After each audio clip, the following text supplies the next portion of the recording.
आहार और सात्विक आहार करो, जिससे आपकी बुद्धि खराब ना हो, जिसको आपको बुरे स्वप्न ना आए, जिससे आपका बल बढ़े, बुद्धि बढ़े। घी दूध का प्रयोग करो शुद्ध। गाय पालो, गाय का दूध और घी पियो। अब गाय तो कोई पालता नहीं है, नकली दूध है वो तो, उसका है पाउडर का दूध है, सफेद सफेद दिख रहा है, वो तो आपके शरीर में जहर की तरह काम करेगा। तो आज के समय में दूध घी सब नकली है, आपको दिखाई तो दे रहा है लेकिन इसमें जहर भरा हुआ है। हम बीमार नहीं होंगे तो क्या होंगे, ठीक है ना।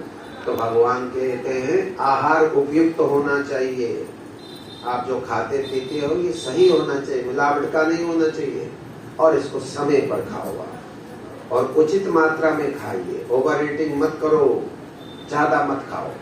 बिहार कहते घूमना फिरना, कहते कि सारा दिन चले इधर घूमो उधर घूमो, इतने थक गए आप भजन ही नहीं कर पाओगे। गुरु जी ने कहा 2 घंटा जप करो, सुबह करो, 2 घंटा शाम करो। और सारे दिन तो पैदल घूमते रहे पागलों की तरह, बेवकूफों की तरह। अब क्या भजन करोगे, थक गए। उसको कहते हैं बिहार, उसको कहते हैं अति विहार। ज्यादा ही चलने फिरने लगे, फालतू में आपने शरीर को थका दिया, भजन कैसे करे, बैठे नहीं जाता, लेट जाओ। अरे गुरुजी ने कहा 2 घंटे जप करो, अरे भाई थक गए आप तो, बहुत पैदल घूमे आज, क्यों घूमे, फालतू। तो उचित मात्रा में घूमना है, किलोमीटर 2 किलोमीटर 3 किलोमीटर घूमिए, ज्यादा नहीं। ज्यादा घूमेंगे तो थकावट हो जाएगी, थकावट हो जाएगी तो भजन में नहीं बैठ पाएंगे। इसलिए बिहार मैंने चलना फिरना, या फिर व्यवहार। और युक्त चेष्टस्य कर्मसु, कहते हैं कर्मों के प्रति युक्त चेष्टा करो। जितनी जरूरत है उतना ही बोलो, जितना जिससे बात करनी है जरूरत है तो बोलो, फालतू मत बोलो। चेष्टा किसी कर्म के लिए, चेष्टा मैंने क्रिया, एक्शन, उतना ही करो जितनी जरूरत है। और भगवान कहते हैं युक्त स्वपन्नावबोधस्य, ठीक समय पर सो जाओ। 10 बजे 10:30 बजे सो जाओ। यदि आप भगवान की भक्ति करना चाहते हैं, योग में कुछ अनुभव करना चाहते हैं, अंदर की शक्ति को जागृत करना चाहते हैं, साधक बनना चाहते हैं, भक्त बनना चाहते हैं, आपको समय पर सो जाना पड़ेगा। युक्त स्वपन्नाव, स्वप्न में सो जाना। 10 बजे 10:30 बजे सो जाइए, और कम से कम 6 घंटे की नींद लेनी चाहिए। आयुर्वेद के हिसाब से 6 घंटे आप सोएंगे, उससे कम सोना भी ठीक नहीं है। दिन भर की परेशानी रहेगी, आपका टेंशन रहेगा, चिड़चिड़ापन रहेगा। ज्यादा सोना वो भी बीमारी है। खूब धड़ी भर खा लिया, बेड टाइम खाया, 10-12 बजे आप सोए रात्रि में, तो सुबह उठने का कोई मतलब नहीं है, आप उठ नहीं पाएंगे। ओवर ईटिंग किया और टाइम में भी ओवर टाइम आपने खाया, तो भगवान कहते हैं इसे भक्त पास नहीं होंगे मेरे लाइन पे। युक्त स्वप्न में सोना, उचित मात्रा में सोइए, समय पर सोइए। अवबोध में जगना, आपको जल्दी भोजन करके सो जाना है। 10 बजे 10:30 बजे सो जाइए, 5-6 घंटे 6 घंटे नींद ले लिया आपने, और अवबोध में जग जाओ। तो जो अच्छे लोग हैं, जिन्होंने भोजन ठीक से किया है, हल्का किया है, जिनको आदत है उठने की, तो जल्दी जग जाते हैं। कोई 3 बजे उठते हैं, उनकी आदत है। खास करके बूढ़े लोग तो नींद कम आती है। या साधक लोग जो होते हैं, जिन्होंने संकल्प ले लिया कोई 3 बजे उठ के भजन करेंगे, है ना। जब दुनिया के लोग सोते रहते हैं तब साधक भजन करते हैं। भगवान कहते हैं गीता में, या निशा सर्वभूतानां तस्याम जागृति संयमी यस्याम जागृति भूतानि सा निशा पश्यतो मुने। अर्थात भगवान कहते हैं या निशा सर्वभूतानां, दुनिया के लोग रात में सो जाते हैं, लेकिन भजन करने वाले क्या करते हैं, रात्रि में जगते हैं, भजन कर रहे हैं, भगवान का ध्यान कर रहे हैं, जप कर रहे हैं। क्यों कर रहे हैं? अरे भाई इसमें कोई शोर शराबा नहीं है। आप अगर गृहस्थ बच्चे भी सो गए, आप समय निकाल के भजन कीजिए। तो या निशा सर्वभूतानां, भगवान कहते हैं संसार के प्राणी तो रात्रि में सो जाते हैं, बेसुध, कोई नहीं, चोरी हो जाए आपके पीछे से सब कुछ ले गए लोग, आप ऐसे सोए हैं, चोरी हो गई, लोग कहते, कई लोग मिले, मुझे ध्यान नहीं आ रहा, ये गुरुजी चोरी हो गई, वहां सब कुछ ले गए तो तुम ठीक से अलर्ट नहीं रहोगे। तो या निशा सर्वभूता नाम, जो सर्व प्राणियों के लिए जो रात्रिक रूप है, तस्याम जागृति संयमी, जो योगी लोग हैं उस समय भजन करते हैं। क्यों भजन करते हैं? इसके बहुत सारे कारण हैं। तो शोर शराबा नहीं होता। दूसरी बात है, अब अगर आप दिन में भजन करते हो, मान लिया कोई बहू है, लड़की है, दिन में भजन कोई करने देगा ही नहीं, और अगर बैठ भी जाते हो 10 आदमी 10 प्रकार के विचार रख रहे हैं, कोई कहेगा तंत्र कर रही है, पता नहीं क्या कर रही है, आपको बैठना भी दूभर हो गया, आपका बैठना भी आपको परेशानी में डाल रहे। दिन में बैठने से ये सब परेशानी, लोगों के मन आपके ऊपर चलते रहते हैं, आपके बारे में लोग सोचते रहते हैं। कुछ लोग आपके लिए अच्छा सोचते हैं, कुछ लोग आपके लिए बुरा सोचते रहते हैं। तो उन सब विचारों का आप पर असर होता रहता है दिन में। तो दिन में आपका मन चंचल हो जाएगा, मन एकाग्र नहीं होगा। आप कहते हैं भाई पता नहीं क्या हो गया, मेरा मन लग नहीं रहा भजन में। का कारण ये होता है क्योंकि आप इस दुनिया में रहते हो, संसार में देखते हो, आपके प्रशंसक लोग हैं, आपके विरोधी भी हैं, तरह तरह की बातें घूम रही हैं, वो आपके मन पर भी अटैक कर रहे हैं। इसलिए योगियों के लिए भगवान ने कहा तस्याम जागृति संयमी, रात में भजन करोगे। दुनिया के लोग तो सो रहे हैं, उनका मन भी सो गया है, वो आपके विषय में कुछ भी नहीं सोच रहे क्योंकि उनका मन सोया हुआ है। दिन में तो वो आपके विषय में सोचते हैं। कुछ लोग अच्छा सोचने वाले हैं, वो भी खराब है। आपके बारे में कोई अच्छा सोचता है, वो भी आपकी शक्ति को लेते रहते हैं। जो बुरा है वो तो बुरा सोच ही रहा है, वो आपको नुकसान कर रहा है। तो किसी प्रकार से आपको नुकसान ना हो, इसलिए भगवान कहते हैं भैया रात में करो भजन। इसलिए साधु लोग, योगी लोग रात में जगते हैं।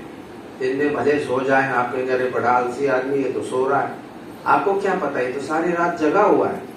लेकिन आप कहते हैं बहुत आलसी है, सोता रहता है, जब देखो सोता रहता है। अरे भाई उसने तो अपना रात में 2-3 घंटे कर लिया जो कुछ करना था।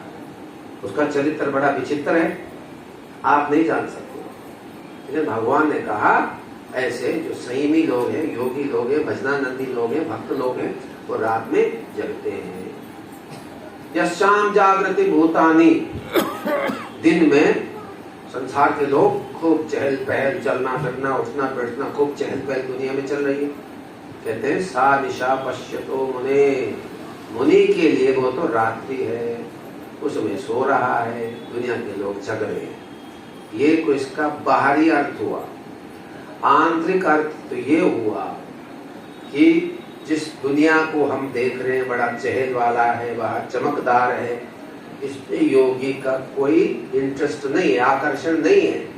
वो कह रहे ये दुनिया तो बेकार है, मेरे काम की नहीं है, उसमें उसको कोई रुचि नहीं है। सांसारिक वस्तुओं में, सांसारिक बातों में, राग में, द्वेष में उसका कोई रुचि नहीं है। इसलिए वो इन बातों से बिल्कुल बेखबर रहता है। और किसमें अलर्ट रहता है? अपने भजन में। अपने भजन में सावधानी पूर्वक भजन करता है, वो समय निकाल के करता है। तो गृहस्थ में जो लोग हैं, महिलाएं हैं, इनको समय निकालना चाहिए। आप कहते जी समय ही नहीं हमारे पास। बातों में तो आप 3-3, 4-4 घंटे लगा देते हो। गुरुजी ने कहा भाई भजन करो, हम कहते गुरुजी समय नहीं मिलता है। 3 घंटे तो बैठ बैठ के गप्पे मार दिया आपने। समय तो निकालना पड़ता है, समय के लिए बलिदान देना पड़ता है। आपको कुसंग से बचना पड़ेगा। उधर 2-3 महिलाएं बात कर रहे हैं ना, आपका मन करेगा मैं भी समय देता, मुझे तो उसकी बुराई करनी है, उस बहू की, उसकी बात करनी है। आपका मन करेगा हाँ मैं भी मिल जाऊं इनमें। आपको बड़े संतोष मिलता है उसकी बुराई करने में। तो इससे आपको हटना पड़ेगा। छोड़ो दुनिया, कोई किसकी बुराई कर रहा है, भलाई कर रहा है, क्या लेना देना। आपको उससे थोड़ा हटना पड़ेगा, क्योंकि आपको तो भजन करना है। गुरु ने कहा भाई भजन करो 2 घंटा, बाकी तो टाइम मिलता नहीं है, हमें टाइम निकालना पड़ेगा। बच्चे स्कूल में चले गए, घर वालों को खिलाया पिया, अब क्या करेंगे? दिन में खा लिए, भजन करो बैठ कर। और फिर हमारे गुरुजी कहते भाई चलते फिरते उठते बैठते हर समय भजन करो। आप भोजन बना रहे तब भी भाई मंत्र जप हो सकता है, कम बोलिए, मौन रहिए, और गुरु ने जो मंत्र दिया है उसको जपते रहो। भोजन बनाओ, खिलाओ। तो वो जो भोजन बनाने वाला जो है वो अगर भजन करेगा, मंत्र जप करेगा, तो उसके हाथ का भोजन बड़ा ही लाभकारी होगा। बच्चों की बुद्धि भी सुधरेगी, पति के बुद्धि भी सुधरेगी। अगर पति भी कुछ गड़बड़ वाला है ना, आपके भजन का उस पर प्रभाव होगा। इसलिए महात्मा लोग हर व्यक्ति के हाथ का भोजन भी नहीं करते। क्यों नहीं करते? आप कह लो जी आप तो छुआछूत मानते हो जी, आप तो दूसरे के हाथ का नहीं खाते हो। भाई हमारे गुरु ने कहा भाई अपने हाथ से बना के खाओ। कौन आदमी कैसा है, क्या सोचता है, उसके दिमाग में क्या है, उसका बनाने वाले पर के असर पड़ता है। आप भोजन बनाते हो, आपके श्वास से जो विचार निकलते हैं, परमाणु निकलते हैं, उसका असर उस भोजन पर भी पड़ता है। ये बिल्कुल प्रैक्टिकल बात है। इसलिए भजन करते करते अगर आप भोजन बनाएंगे, पूरा परिवार आपका सात्विक रहेगा, बच्चों की बुद्धि भी ठीक रहेगी, आदमियों की बुद्धि भी ठीक रहेगी। तो इसलिए जो गुरु भक्त हैं, जो गुरु के शिष्य हैं, महिलाएं, उनको इस प्रकार से करना चाहिए। टाइम नहीं है, बहाना खत्म। अब आप भोजन बना रहे हैं, आपका 2-3 घंटे का टाइम है, जाप करते रहो, भोजन बनाते रहो, मौन रहिए। हमारे यहाँ गुरु जी के मंत्र जो होते हैं वो सांस से जपे जाते हैं, तो बोलने की भी जरूरत नहीं है। सांस तो आपके चल ही रहे ना, सांस थोड़ी रुक रहे, सांस कभी नहीं रुकता। सो जाते हो तब भी चलते हैं, अंतिम सांस तो जब आप देंगे वो नमो नारायण हो जाएगा, तब तक आप सांस लेते रहते हो। सो जाते हो तब भी सांस चलते रहती है। भोजन बना रहे हो, सांस आपके चल ही रहे, मैंने हर समय सांस चल रहा है। और ये बुद्धि भी काम कर रही है, वृत्तियां भी काम कर रही है। सो जाते हो तब भी दिमाग चलता ही रहता है, मैंने दिमाग कभी स्टॉप होता ही नहीं है।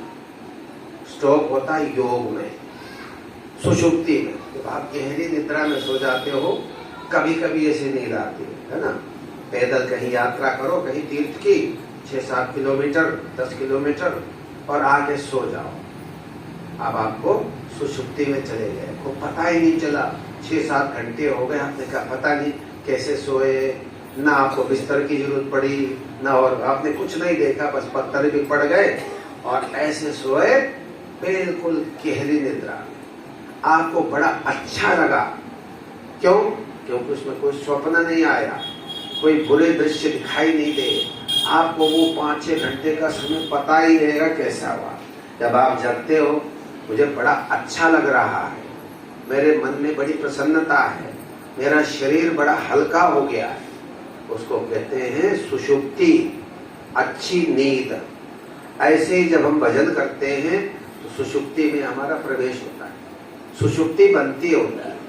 भजन में भी वही है, जो आप सोने में, सुषुप्ति में, गहरी निद्रा में जो आपको आनंद आता है, भजन करने वाले को भजन करते हुए उसका 1000 गुना आनंद आता है, और धीरे धीरे फिर वो आनंद उसका बढ़ता रहता है।